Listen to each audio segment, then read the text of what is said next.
പിതാവിന്റെയും പുത്രന്റെയും പരിശുദ്ധാത്മാവിന്റെയും നാമത്തിൽ ആമേൻ. പ്രിയപ്പെട്ടവർ, ഇന്ന് മാർച്ച് 16 തിങ്കള് അമ്മേ പരിശുദ്ധ അമ്മേ, അമ്മേ പരിശുദ്ധമേ, ദൈവമാതാവേ, കൃപാസനത്തിലൂടെ ഞങ്ങൾക്കും ഞങ്ങളുടെ ദേശത്തിനും അമ്മ മധ്യസ്ഥം തേടി തന്ന എല്ലാ അനുഗ്രഹങ്ങൾക്കും കൃപകൾക്കും ഞങ്ങളിപ്പോൾ ഹൃദയം നിറഞ്ഞ നന്ദി പറയുന്നു. അമ്മേ പരിശുദ്ധമേ, ദൈവമാതാവേ, 2004 ഡിസംബർ 7 ഉച്ചകഴിഞ്ഞ് 2:30 കൃപാസനത്തിൽ സംഭവിച്ച അമ്മയുടെ പ്രത്യക്ഷപ്പെടലിനെ കുറിച്ച് തിരുസഭയ്ക്ക് സമർപ്പിച്ചിരിക്കുന്ന പഠനരേഖകളുടെ മേൽ സഭാത്മകമായ പഠനം ആരംഭിക്കുവാൻ ഞങ്ങൾ പ്രാർത്ഥിക്കുന്നു. അമ്മേ പരിശുദ്ധമേ, ഭൂസ്വർലോകങ്ങളുടെ രാജ്ഞിയായ അങ്ങേയ്ക്ക് ഭൗമസംരക്ഷണത്തിനായി പ്രപഞ്ചപ്രകൃതിയെ തന്നെ തിരുസഭ പ്രതിഷ്ഠിക്കുവാൻ ഈ പ്രത്യക്ഷീകരണം വഴി ഇടയാക്കണമേ. പരിശുദ്ധമേ, ജപമാല മാതാവേ, സകല കൃപാസനം പ്രാർത്ഥനയോടും ചേർത്ത് ഞങ്ങളിപ്പോൾ പ്രാർത്ഥിക്കുന്ന ഈ കുടുംബത്തിന്റെ പ്രത്യേക നിയോഗം പറ മക്കളെ.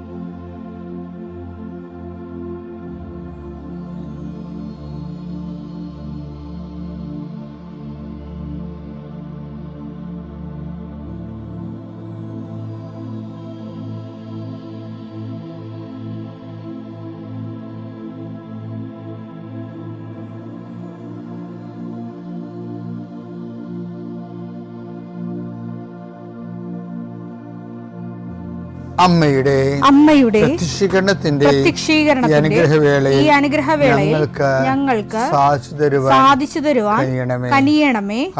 ആമേൻ. വിശ്വാസ പ്രമാണം. സർവശക്തനായ പിതാവും ആകാശത്തിന്റെയും ഭൂമിയുടെയും സൃഷ്ടാവുമായ ദൈവത്തിൽ ഞാൻ വിശ്വസിക്കുന്നു. അവിടുത്തെ ഏകപുത്രനും ഞങ്ങളുടെ കർത്താവുമായ ഈശോമിശിഹായിലും ഞാൻ വിശ്വസിക്കുന്നു. ഈ പുത്രൻ പരിശുദ്ധാത്മാവിനാൽ ഗർഭസ്ഥനായി കന്യകാമറിയത്തിൽ നിന്ന് പിറന്ന് പൊന്തിയോസ് പീലാത്തോസിന്റെ കാലത്ത് പീഡകൾ സഹിച്ച് കുരിശിൽ തറയ്ക്കപ്പെട്ട് മരിച്ച് അടക്കപ്പെട്ട് പാതാളങ്ങളിൽ ഇറങ്ങി മരിച്ചവരുടെ ഇടയിൽ നിന്ന് 3-ാം നാൾ ഉയർത്ത് സ്വർഗത്തിലേക്ക് എഴുന്നള്ളി സർവശക്തിയുള്ള പിതാവായ ദൈവത്തിന്റെ വലതുഭാഗത്തിരിക്കുന്നു. അവിടെ നിന്ന് ജീവിക്കുന്നവരെയും മരിച്ചവരെയും വിധിക്കുവാൻ വരുമെന്നും ഞാൻ വിശ്വസിക്കുന്നു. പരിശുദ്ധാത്മാവിലും ഞാൻ വിശ്വസിക്കുന്നു. വിശുദ്ധ കത്തോലിക്കാ സഭയിലും പുണ്യവാന്മാരുടെ ഐക്യത്തിലും പാപങ്ങളുടെ മോചനത്തിലും ശരീരത്തിന്റെ ഉയർപ്പിലും നിത്യമായ ജീവിതത്തിലും ഞാൻ വിശ്വസിക്കുന്നു. ആമേൻ.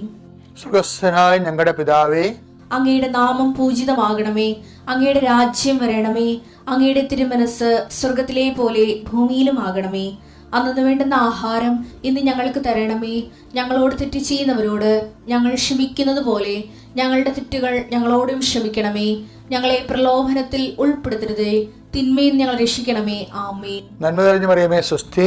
കർത്താവ് അങ്ങയുടെ കൂടെ സ്ത്രീകളിൽ അങ്ങ് അനുഗ്രഹിക്കപ്പെട്ടവളാകുന്നു. അങ്ങയുടെ ഉദരത്തിൻ ഫലമായി ഈശോ അനുഗ്രഹിക്കപ്പെട്ടവനാകുന്നു. പരിശുദ്ധ മറിയമേ, തമ്പുരാന്റെ അമ്മേ, പാപികളായ ഞങ്ങൾക്ക് വേണ്ടി ഇപ്പോഴും ഞങ്ങളുടെ മരണസമയത്തും തമ്പുരാനോട് അപേക്ഷിക്കണമേ. ആമേൻ. കർത്താവേ, നിന്റെ ഉന്നതമായ നാമത്തിന് സ്തോത്രം ചെയ്യുന്നു.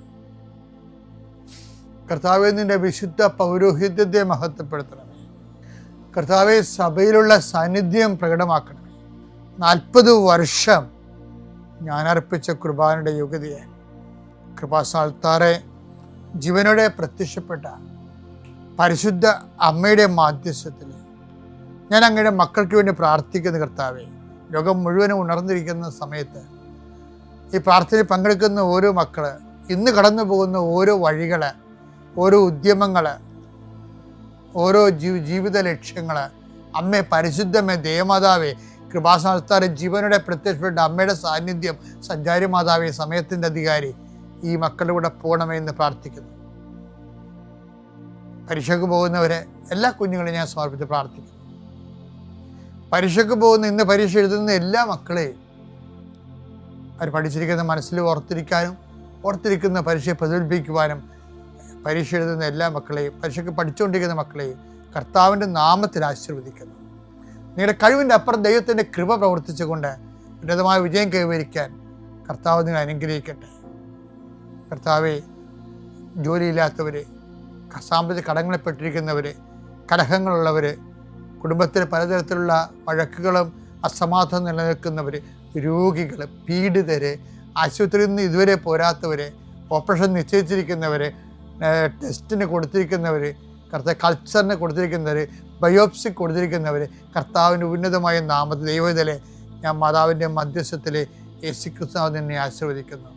നിൻ്റെ ജോലികൾ, വീടുകൾ, വിൽക്കാത്ത സ്ഥലങ്ങൾ, നഷ്ടപ്പെട്ട ജോലികൾ, ക്യാൻസലായ വിസകൾ എല്ലാം ഈശോ ഏറ്റെടുക്കുകയും നിൻ്റെ കുടുംബം നിലനിർത്തുകയും ചെയ്യട്ടെ. മക്കളില്ലാത്തവരെ ആശീർവദിക്കുന്നു, വിവാഹം ഒത്തുവരാത്തവരെ ആശീർവദിക്കുന്നു.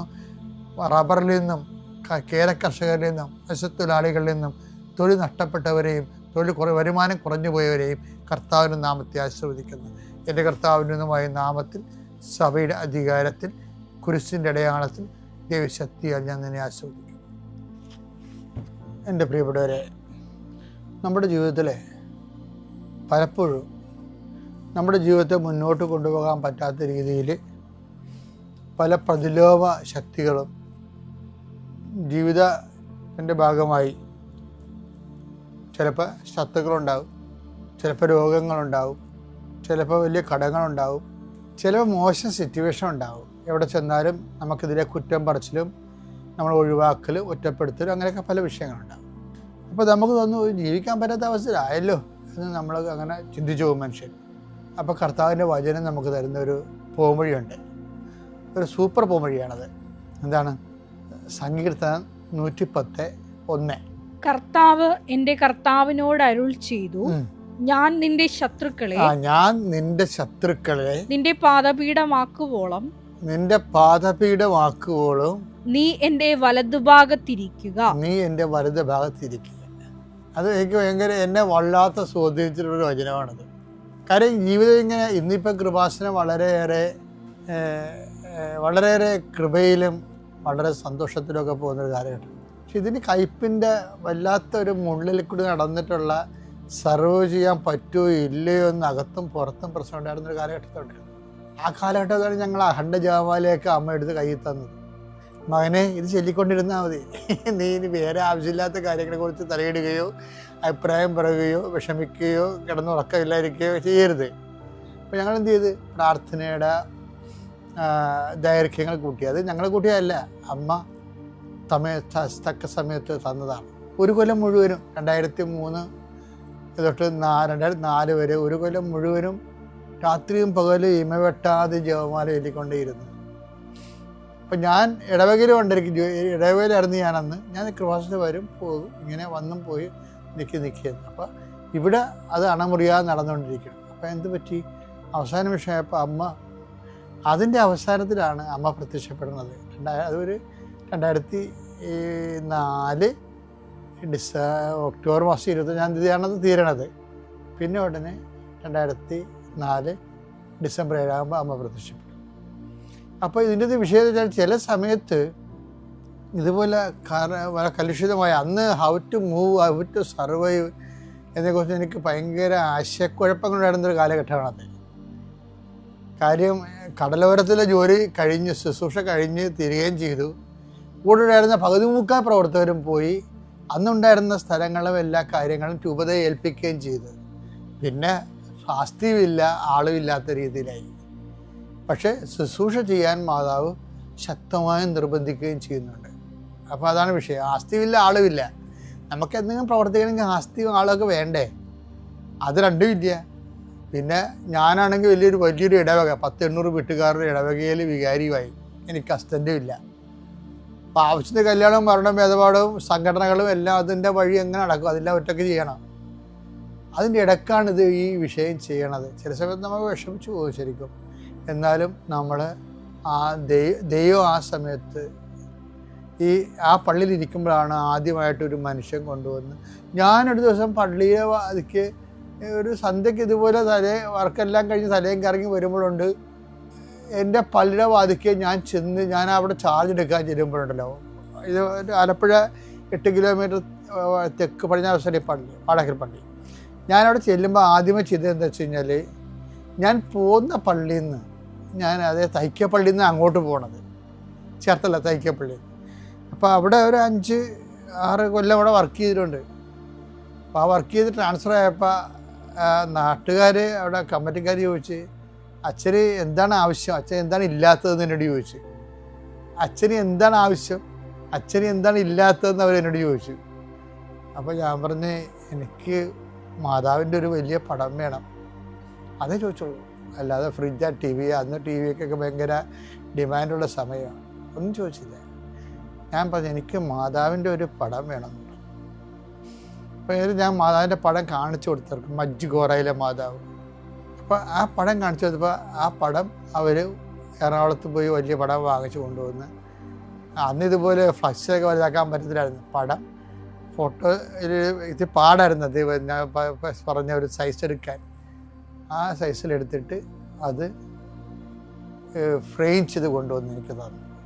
ഞാൻ ആ പടം എൻ്റെ കാറിൽ വെച്ച് ആൾക്കാരുടെ കൂടെ പോയിട്ട് ഈ വാടകപ്പള്ളി ചെന്നിട്ട് ആദ്യം എൻ്റെ പൂമുഖത്ത് മാതാവിനെ പ്രതിഷ്ഠിച്ച് വെച്ചു.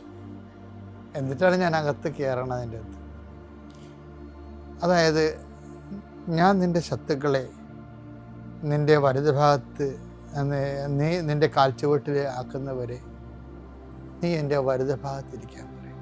അത് കറക്റ്റാണ്. ഞാൻ സമയമില്ലാത്തതുകൊണ്ട് തൽക്കാലം ഇത്തിരി ചുരുക്കുകയാണ്.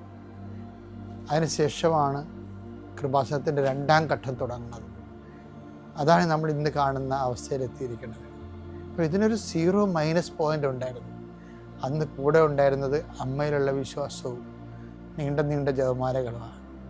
ഇന്ന് സഭയ്ക്ക് എന്താ സംഭവിച്ചതെന്ന് ചോദിച്ചു കഴിഞ്ഞാൽ, സഭ ഒരിക്കലും എനിക്ക് മനസ്സിലായത്, സഭയിൽ 50 കൊല്ലമായി ഞാനിപ്പോൾ ജീവിക്കണം, 10 കൊല്ലം സെമിനാരിൽ, 40 കൊല്ലം ശുശ്രൂഷയിലും. എനിക്ക് മനസ്സിലായിരിക്കണത്, സഭ ക്രൈസിസ് ടൈമിനെ ഒരിക്കലും പ്രാർത്ഥന ചുരുക്കരുത്. ക്രൈസിസ് ടൈമിലെന്ന് വെച്ച് കഴിഞ്ഞാൽ, നമ്മുടെ ക്രൈസിസ് ടൈമിൽ ഇപ്പോൾ ചില ആൾക്കാർ കർണക്കൊന്ത ചൊല്ലിയിട്ട് ജപമാല ഒഴിവാക്കില്ലേ, ആ കുടുംബങ്ങൾക്ക് ഭയങ്കരമായ ഞെരുക്കമായിരിക്കും. എന്താ വെച്ച് കഴിഞ്ഞാൽ, അവരുടെ ഉള്ള ആംബിയർ പോയി. കർണക്കൊന്ത സഭയുടെ കൊന്തയാണ്, പക്ഷേ അതിനൊരിക്കലും ജപമാലയെ കുടുംബ പ്രാർത്ഥന സബ്സ്റ്റിറ്റ്യൂട്ട് ചെയ്യരുത്. കർണക്കൊന്ത കുടുംബ പ്രാർത്ഥനയാണെന്ന് സഭ ഒരിക്കലും പറഞ്ഞിട്ടുമില്ല. അതൊരു പ്രൈവറ്റ് ഡിവോഷനാണ്. മറ്റത് കുടുംബ പ്രാർത്ഥനയുടെ ഭാഗമായിട്ട് നമ്മൾ ചെല്ലണതാണ്. അത് ഉടനെ ജപമാല എടുത്തിട്ട്, അപ്പം ഞങ്ങളെന്താ ചെയ്തത്, ഞങ്ങളുടെ ഒരു ക്രൈസിസ് ടൈമിൽ ജപമാല പോരെന്ന് അമ്മ എന്നോട് പറഞ്ഞു. അങ്ങനെയാണ് ഞാൻ വരുമ്പോൾ ഞാൻ പ്രതിഷ്ഠിച്ച മാതാവിൻ്റെ ആ കടലപ്പടിയിൽ, ആ മാതാവ് ഫസ്റ്റിൽ 1000 മണി ജപമാല കിടക്കണം.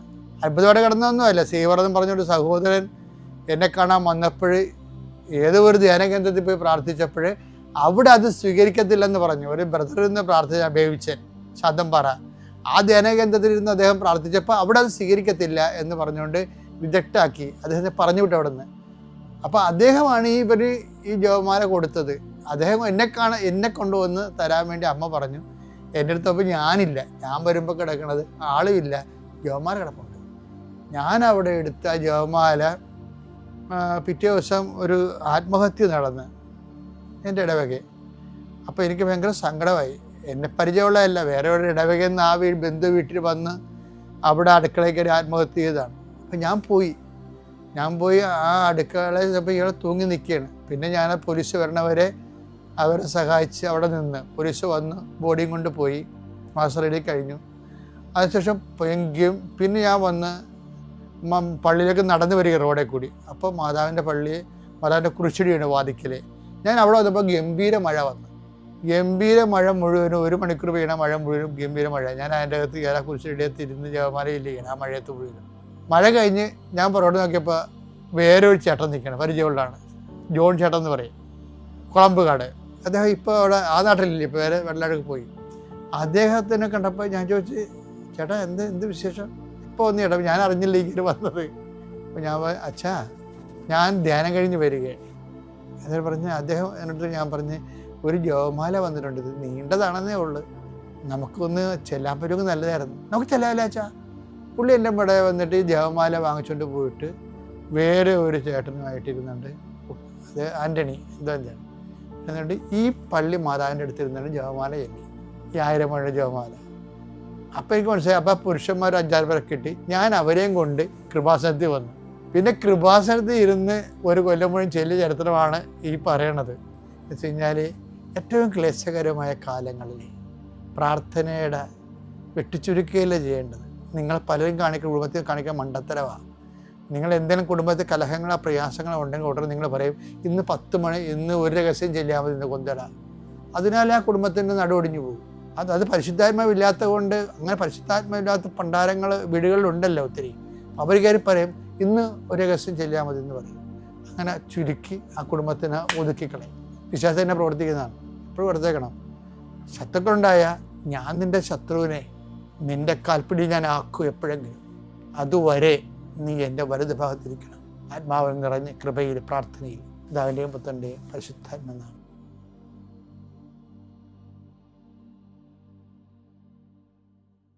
അത്യപൂർവ ദൈവാനുഭവങ്ങൾ ഇനി നിങ്ങൾക്കും സ്വന്തം. ഈ യൂട്യൂബ് ചാനൽ ഇതുവരെ സബ്സ്ക്രൈബ് ചെയ്തിട്ടില്ലെങ്കിൽ ഇപ്പോൾ തന്നെ സബ്സ്ക്രൈബ് ചെയ്യുക.